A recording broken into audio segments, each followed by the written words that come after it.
इस वीडियो में जो लड़की गाना गा रही है स्कूल में, उस लड़की को क्या आप लोग पहचानते हैं? अभी तक 90% लोगों ने पहचान भी लिया होगा और बहुत सारे लोगों ने नहीं भी पहचाना होगा। तो आप सभी को बता दें कि यह जो लड़की स्कूल में गाना गाते हुए नज़र आ रही है, यह लड़की कोई और नहीं, भोजपुरी की सबसे जानी मानी गायिका शिवानी सिंह है। शिवानी सिंह अपने स्कूल में गाना गा रही है। जैसे स्कूलों में बारी बारी से बच्चों से गाना गवाया जाता है, ठीक उसी प्रकार शिवानी सिंह से भी गाना गवाया जा रहा है।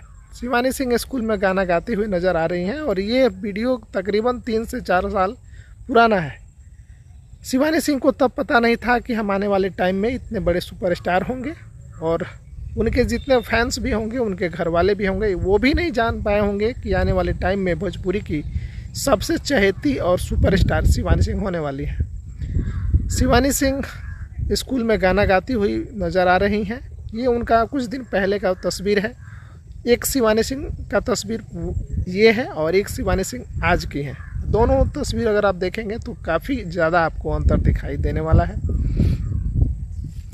शिवानी सिंह अभी तक सभी कलाकारों के साथ गाना कर चुकी हैं, सभी सुपरस्टार के साथ, चाहे पवन सिंह हो चाहे खेसारी लाल हो, सभी कलाकारों के साथ शिवानी सिंह ने गाना किया है और वो गाना सभी के सभी सुपरहिट रहे हैं।